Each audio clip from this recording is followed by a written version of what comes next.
Welcome to Wealthy Mind, where we talk about all things finances, the good, the bad, the ugly, and the surprising.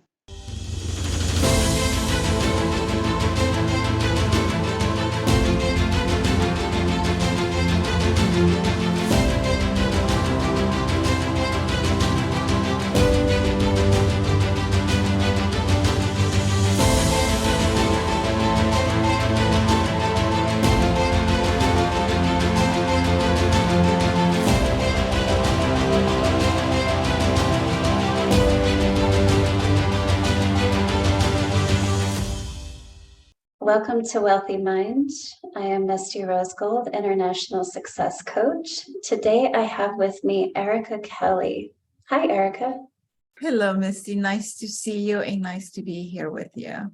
Thank you for joining me today. It's such a pleasure. Absolutely. How's your day going? California is a little gloomy today, but otherwise it's fantastic. Good, excellent. So today I want to feature your book. You know, you have a co-author, correct? I do.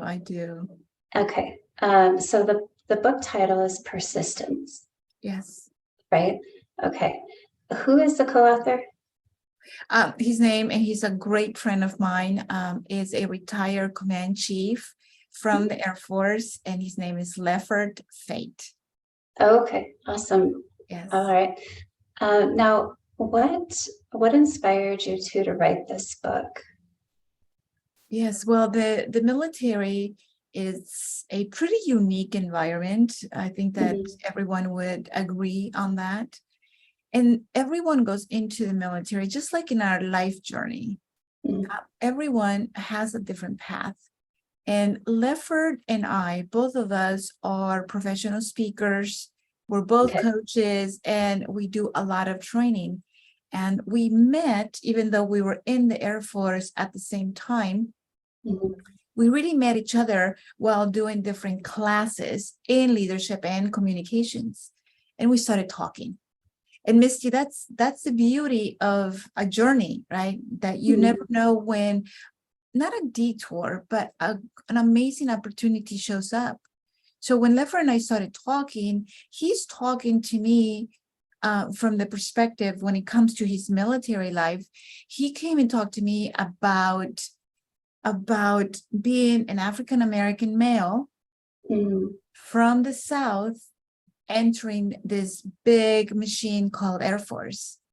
And I started talking about me being an immigrant from Central America and eating ants with my brothers, ants and dirt, to survive as a child, and how I got to the United States and entered the Air Force later. And that journey of being a female in a mostly male-dominated world, and him being African-American in a mostly Caucasian world.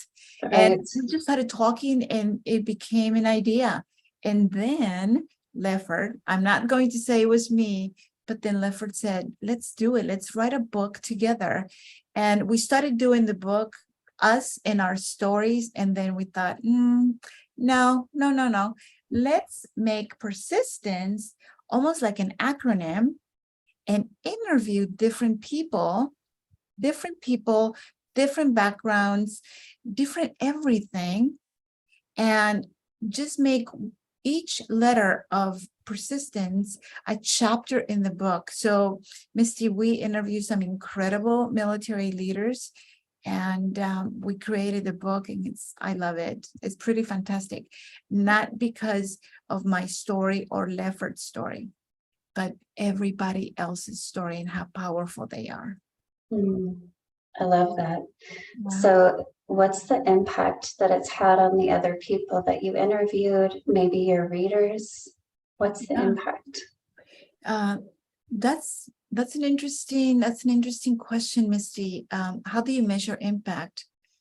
But I can tell you this, the impact that the book has had on the readers is humanity. That's the word that comes to mind. Okay. The stories are not about a title. are not about the position that we were able to attain in the military. Everyone that we interview has the title or had the title of chief, right? Oh, okay, And okay. in the Air Is Force, that your title as well? yes. So Okay, I okay. retired as a command chief master sergeant, Mhm. and everyone in the book that we interview was also a chief. And to become a chief in the Air Force, you are the 1% of the whole enlisted force. Okay. So we were talking to 1%ers. Wow. And if you are, if your career is incredible enough, then you can become 1% of the 1% by being a command chief. And that's what Leffert and I were before we retired from the military. So incredible. But humanity, Misty, going back to your question, humanity. Again, people will look at the title chief in the Air Force and go, whoa, right? Because people understand what it took to get there. But people really don't know your story. So what happens is you and I walk into a room with our uniform on, and they're like, oh, right, Misty and Ericka are here. And they will treat us by the title and by the position that we hold. But what happens, Misty, is humanity needs to enter that room as well. We need to showcase that awesome, we have that awesome that we have that rank. Right. But where is the vulnerability? Where are the mentors in our lives that re-guided us? Because life is not easy. So sometimes we can go left or right, but where is that mentor? Where is that mentor that goes, Ericka, it's this way? So the whole book, all the stories from all these different chiefs is about an individual or individuals in their lives that touched them enough to re-guide them to a path where they were able to find success in their career, success in their families, and success within themselves. That self-awareness that we all need to have in order to become better people. That is beautiful. So from what I'm hearing, you're showcasing the humanity of these people that have accomplished amazing things within the service, right? Yes. So I love that, because we need to get our humanity back. We do. You know, we lost it. A lot of people lost it along the way over the last few decades, and maybe even longer, but we've got to get it back at a core level, at a base human level for everyone across the world. We need our humanity back. And I see that as part of what is going to turn everything around for us as a world. Yes. You know, if we don't like how the world is, it's because of what's going on in each individual, right? It's what's inside of us that spews out to other people or pours over to other people, depending if it's negative or if it's positive. So, like, if we can get that humanity back and put the heart back into our lives, put the heart back into our relationships, it's going to shift the world in such an amazing direction. So I'm so glad that you guys didn't take the superficial route with this. Like, that's amazing. You're speaking my language. No, we wanted to be very clear that highlighting the amazing career path was going to be a small part of the story, because the main story was, where did you grow up? Who was your mentor? Who guided you? Why the Air Force? Why the military? Out of all these things. And now in the military, who guided you? So even though we talked to incredible leaders, they kind of, in their path, in their story, took a secondary role. If I'm making sense, Misty, because what they also highlighted as they're telling their story are those incredible people in their lives that helped them. But one key component, Misty, that I want to maybe share with you, because you were talking about energy, and how positive or negative we feel it, right? And we can either make ourselves pretty miserable because of the energy we carry, but that energy also spews out, like you said, and then we make everyone around us pretty miserable too. So as we are talking about our journeys and we are interviewing these incredible people, I think that the basic, right, bringing humanity into those stories, key number one, but also being vulnerable. Yeah. Vulnerability to, oh my goodness, just open up a little bit. Right. And understand that every time you open up your heart, anytime you open up your thinking, your mind, there is a chance that you're going to get hurt.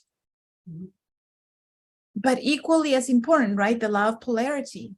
But equally as important is that you are going to learn. And because you are being vulnerable, people are empowered. Empowered to follow your path, empowered to say, I can do that too. Yes, I love that. And then start their journey. And then you become this mentor, this master, this guru that, you know, you might be 100 steps ahead of someone, or you might just be 2 steps ahead of one. Right. But it doesn't matter. Your journey is still showcasing light to others to follow, if that's what Definitely. they wish to do. Yeah. Yeah. And it's from those vulnerable stories that we do that.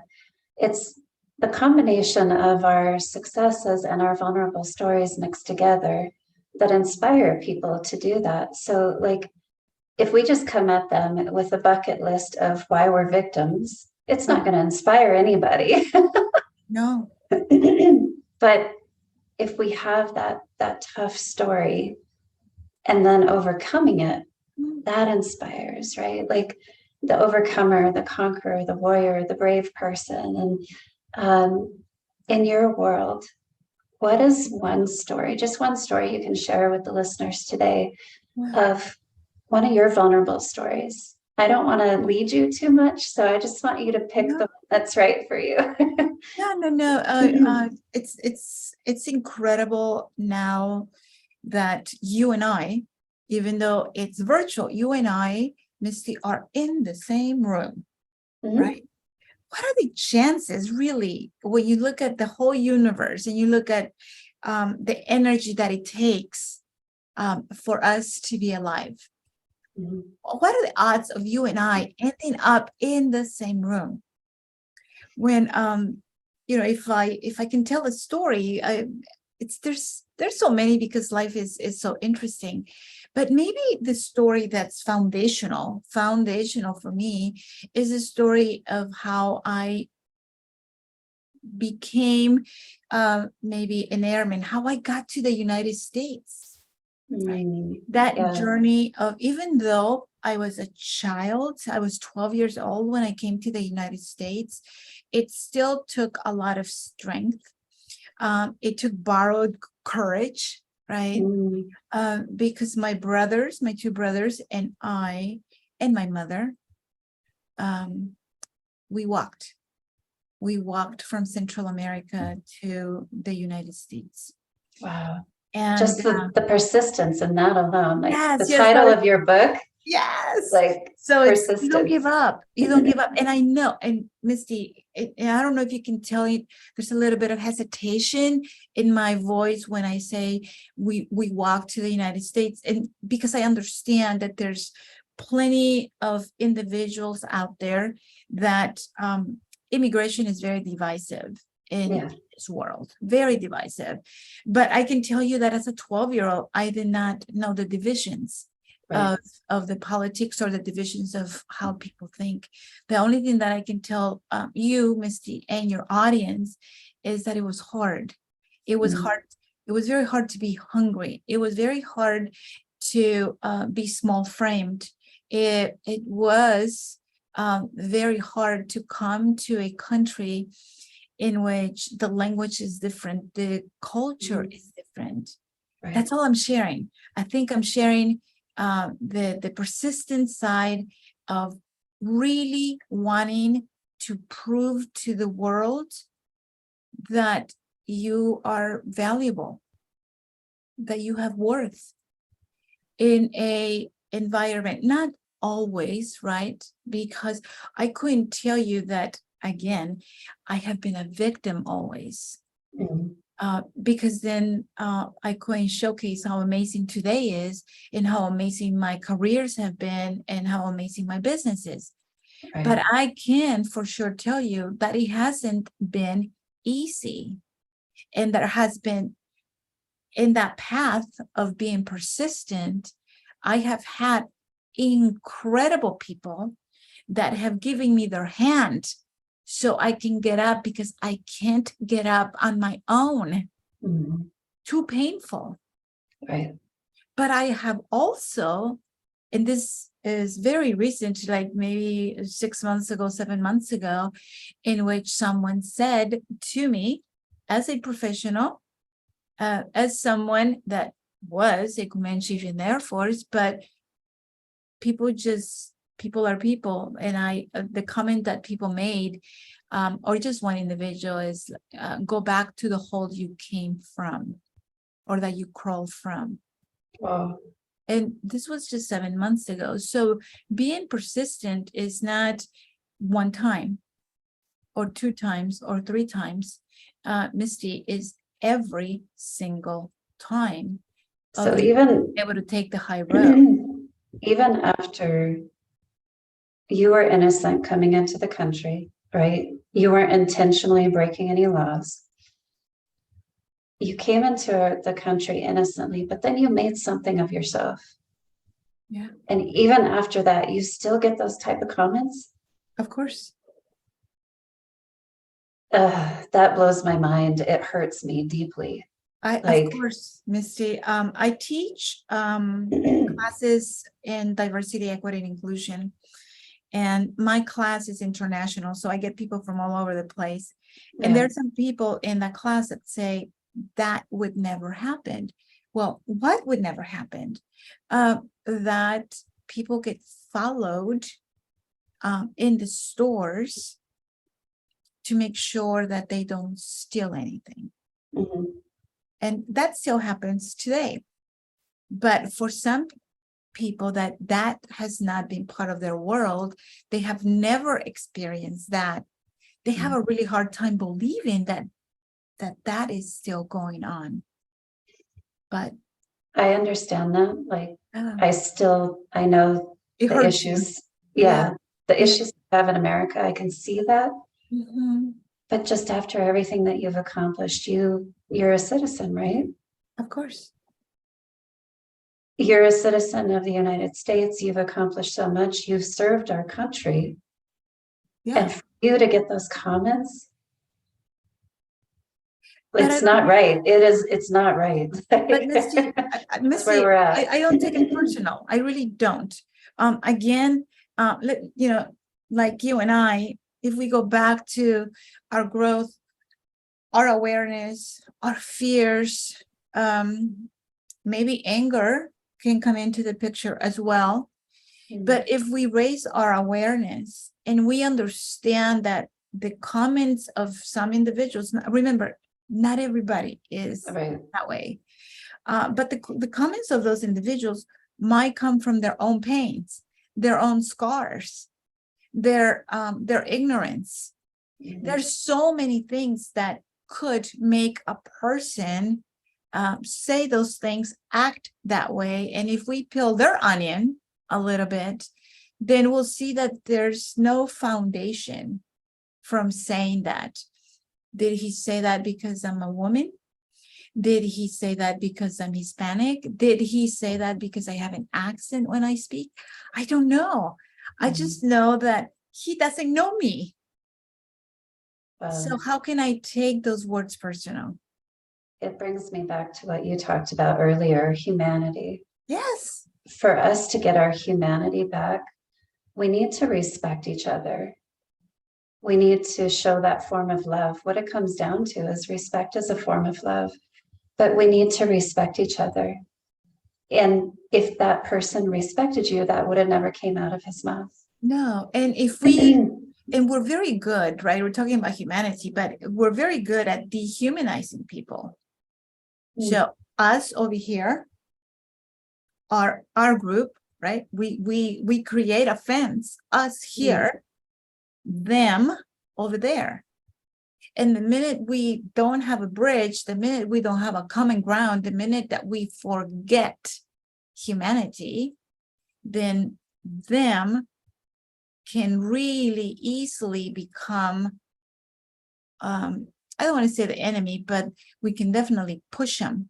And instead of highlighting what makes us the same, we highlight what makes us different. And because we don't understand those differences, then we start building our own stories and passing those stories to our children. And pull up the drawbridge and the castle with the moat around it. Yes, right. Yes. So then the people on the other side believe one thing and the people in the inside believe another. And how do we build that bridge? How do we, if I tell people, if you and I have a piece of a puzzle and those two pieces are going to connect us as human. Sometimes we have the expectation, you have your piece, I have my piece, and we put it down like in front of us. It doesn't fit. Misty, boo, right? But we don't understand that you and I have to work really hard at moving our piece of the puzzle until it fits perfectly. So you and I can build that bridge of communication. So we can build that bridge of connecting as humans. Right. It takes that core level of understanding of who we are, just in general, right? We all have a heart. We all have a soul, or we should anyway. And we're all people at the end of the day. We're all people. Yeah. And regardless of like a belief system, we don't even have to bring that aspect into it. We all want love. We all want connection. We all want to have a good life. We all want to have fulfillment. Maybe some of us are going about it the wrong way, but it's what we all desire at the core of who we are, right? So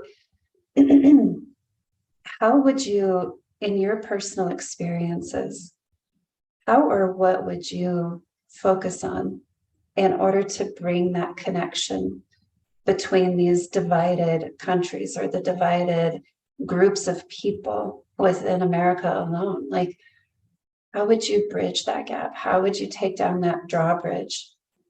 Yeah. I think that it starts with you and I. Doesn't start with them over there. It starts here with us. And that is looking at a different perspective and understand. It's really, Misty, it's really easy for us as humans to see the world from where we sit and where we stand. And it's very hard. It takes a lot of energy. It takes a lot of intentionality to get up and move yourself to the spot where someone else is standing, where someone else is walking, and seeing the world from that perspective, not yours, theirs. Right. Because you and I can right now use the example that if I was to describe the world to you, right?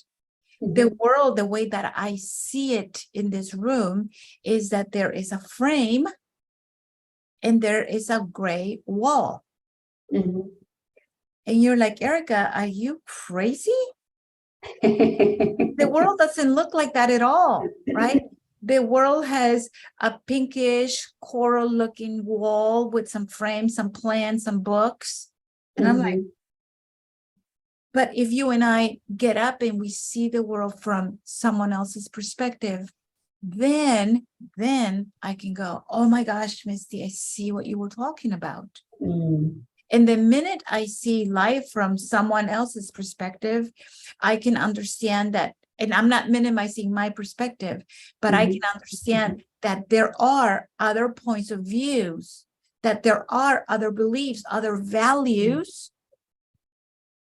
Where is the bridge? Right. Where is the dignity? Where is the respect? Instead of standing or staying in our own perspective and becoming stubborn and going, nope, this is how I am, and this is how people are going to understand me. If they don't like it, too bad. That's, you know the stubbornness that I'm talking about. Yeah, I can define that for you. So this is beautiful. Excuse me. So to lower the drawbridge and connect, we need to understand instead of judge. We need to seek to understand instead of judge, because that's what it comes down to, is if we're not understanding, we're judging the other person. Right. And how is it our right to judge another human being? That's not our job. And quite frankly, no matter what you believe, it's not the divine's job either.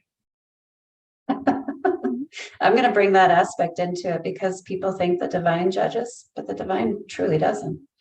Because judging is a part of hate. And if we judge, we're a part of that hate. Well, guess what? The divine is love. And it can't judge. If we look at it honestly, so if we're going to take a divine perspective, which some people will, the people who think that it's okay to judge others, they're going to say, but oh, God does that. Wait, no, it's your opinion of God. It's your opinion of the divine that does that. But if we look at the truth of who the divine really is, it breaks it down to love. What are the aspects of love?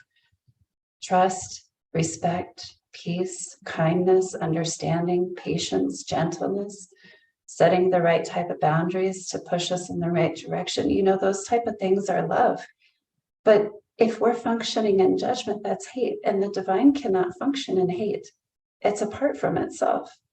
So people that are going to use that argument to say that, oh, because God judges, I can. God doesn't judge. Listen, people. Yeah. God does not judge. There is open arms of love there. If you choose to believe in that or not, that's okay. It doesn't matter what our beliefs are in that space. But, you know, as a success coach, I cover every single area of life, and I make spirituality very simple. And that's what it comes down to.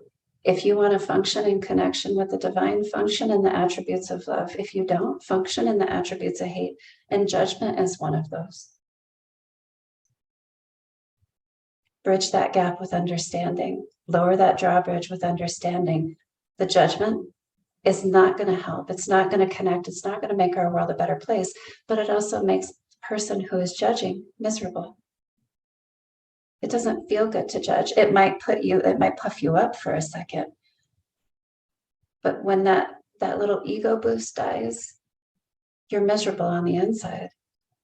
And that just perpetuates the hate.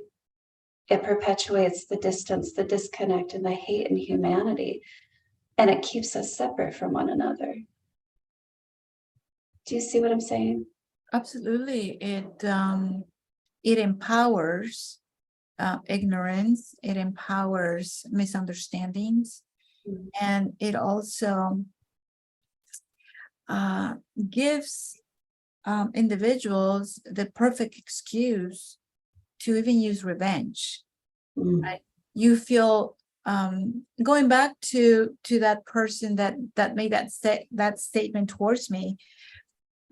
There is no ill feeling from me to that individual. Did it hurt? Sure. Yes, of course it did. But again, different levels of awareness. He's not at the level of, and I'm not saying that I'm at a higher level of awareness and that it makes me a better human. I'm not saying that, but my awareness of energy is at a different level than his, right? And I need to understand that. Why? because also by being able to connect, by being able to communicate with others, if our level of awareness is higher and someone is doing or saying things that are not where this beautiful world, and you use the word love as this perfect environment that we can live in, right? Well, if someone is outside of those boundaries, then my philosophy, anyway, it's just my philosophy, is that because I have a higher level of awareness of somebody, I then need to go to their level and walk that path with them, instead of me becoming the critic saying, oh, you, right? So now, will everyone change? That's the hope, right? That's the hope that love carries. But chances are, just like you talked about God or the divine, is that things are just are, right? Things are, they exist, good or bad. It's what tools are you using, we are using, they are using, right, to define something good, and what tools are being used to define something bad. Those two things, as opposite as they might look, they just are, right? They just exist, and we define them. Yeah, that's true. So it's like experiences, where I look at life a lot differently than most people do. I see things as experiences, and a lot of people will define it as good or bad, and I don't. I define it as an experience. Exactly. Exactly. And you use the word victimize. And again, life is going to put you in different situations. Your reality, everyone's reality of life is different, right? We just need to find those connecting points. But if we do stay in that victim cycle, then it's really, really hard to get out of that cycle without having a guide, without having a coach, without having a mentor, because they don't see the path. And they see that victimization as an excuse, and it's a really logical excuse. If they're like, Ericka, why don't you do this? Ericka, I see your potential. Yeah, I can't do that because. Right. And I fill in the blank with whatever I want. But whatever I want did happen to me. Whatever I fill in the blank with is something that maybe is happening with me, and I'm using it as the perfect logical excuse not to grow, not to move forward, not to become a different person. And ultimately deprive themselves of a much better life. Of course, my goodness. Yes. They stay in that environment thinking that is either what they deserve, or that there's nothing better out there, which is very sad. That is so sad. And I'm so glad that you didn't take the path of a victim. No, absolutely not. You persisted, just like your book says, persistence. You persisted and you said, no, I'm going to figure this out. And you didn't know how you were going to do it. None of us do. Right? None of us have a roadmap in front of us saying, oh, here's all the steps you need for the rest of your life. We didn't have that. It's, no, I'm going to figure this out. I refuse to settle. And that's what it comes down to. People who stay in that victim place, that victim mode, as I call it, they've settled. Yes. And they haven't dared to dream. They haven't dared to think of something that really fulfills them. Right? Because then it brings up all those insecurities. It brings up the fear. It brings up the doubt. It brings up all the worries of, what if this happens? What if this happens? You know the story. You know how it works. Of course. Yes. You guide people too. You mentor people too. You understand that space. So how do we move out of victim? You and I could have been victims I was born into a really tough life myself, and I chose not to be a victim. I chose to overcome. How does a person move from a victim state to where we're at? In your words. Forgiveness, Misty. Ooh. That's it. Let's take a minute with that word. Yeah. Ooh. That is such a powerful word. And I Yeah. saw that when you were talking about the person who told you to crawl back into the hole where you came from. You rose above because you chose to forgive. Forgiveness is a part of love, right? Yes. Yes. You chose that higher path of love, which ultimately was forgiveness of, I forgive you, I wish you the best, bless you, and move on. Even though it hurt you, right? Yes. Yes. No, I can tell you, it's funny that you and I, or I should say I am talking about self-awareness and energy and how incredible it is. But if you were to talk to me 10 years ago, 15 years ago, or even as I was a teenager, I was full of anger, Misty, right? This awareness is not me always.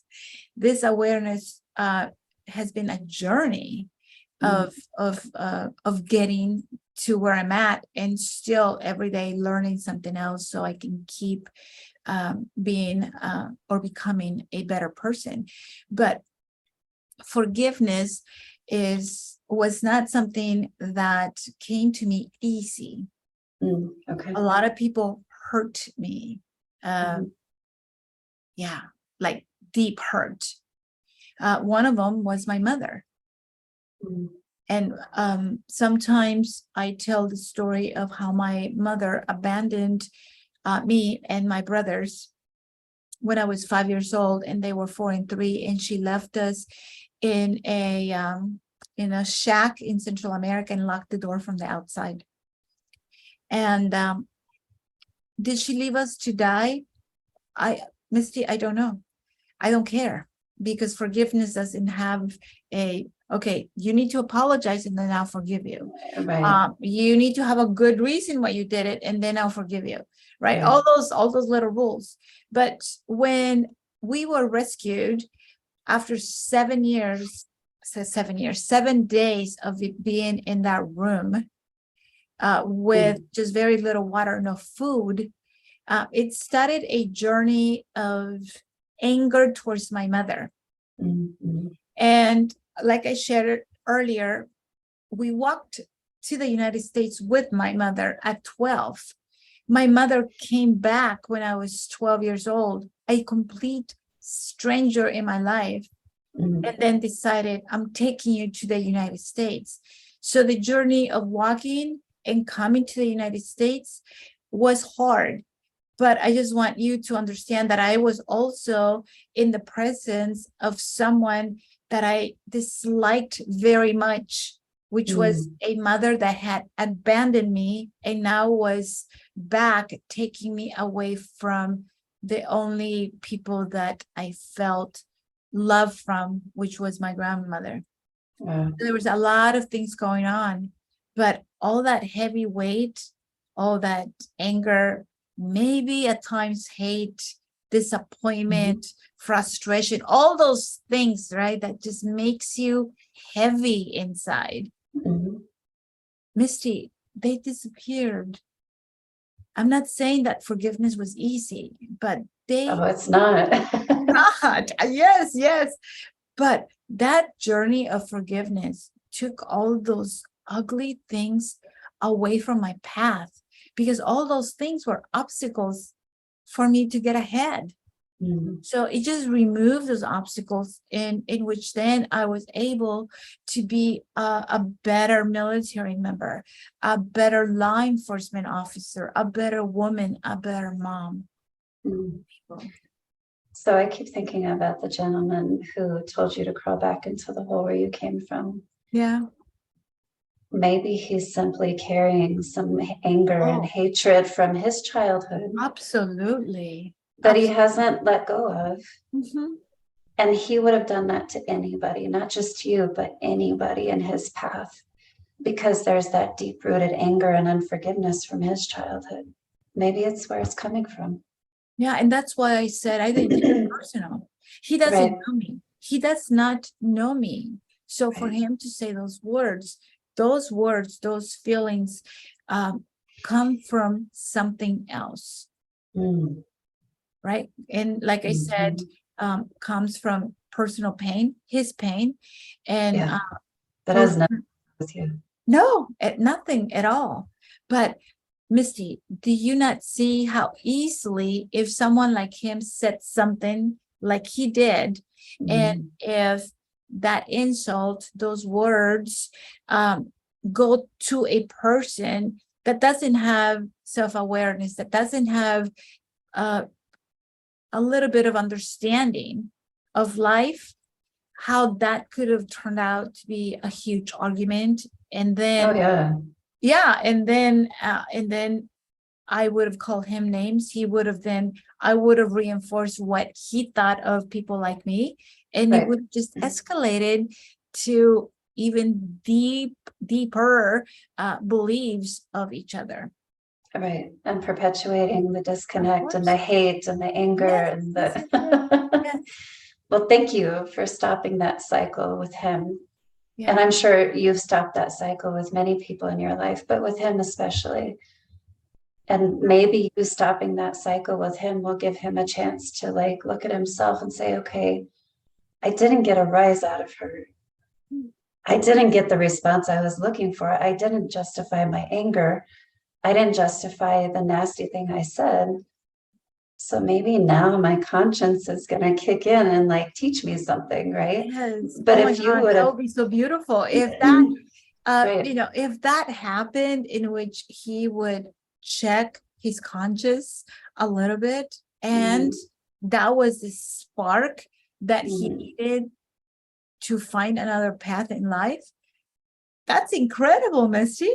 Yes. That's incredible that I'm the one that needed to be part of his life for those few seconds for him to then become a better person. I'll take that, Misty. Awesome. And that just shows me where you're at. It shows me that it's a win for you. Yes. If your reaction can inspire him to be a better person, Yeah. check that off the list. It's a win, right? That's so amazing. Yeah, you just made my day by saying that. Good, good. So that's the space that we're going to hold for that gentleman, for that person. And, thank you for doing that. Thank you for not validating his anger, his nastiness inside of him. But thank you for giving him a chance to look at a better version of himself. Yeah. I so appreciate that. So it's time for us to start wrapping up here. Yes. There's one question I love to ask everybody. What do you do to keep a wealthy mind? And that means a healthy mind. Well, I do a few things. Okay. The basics are I eat, I exercise, and I sleep. Those are my basic three. But I also meditate. Okay. So I meditate in the morning, and I also do it in the evening. And that centers me in order for me to process negative energy, to process positive energy, and for me to, and hopefully this doesn't sound weird, but when I meditate, I also am taking care of my body. And when I say my body, I'm taking care of every cell in my body to regain health, and for my mind to be as clear as possible, for me to be a better coach to my clients. Oh, I love that. That's beautiful. Thank you. I mean, everyone has different practices. Everybody has different answers to that question. And I'm just so grateful that you took it as deep as you did. We have the power to change our DNA through our thoughts, right?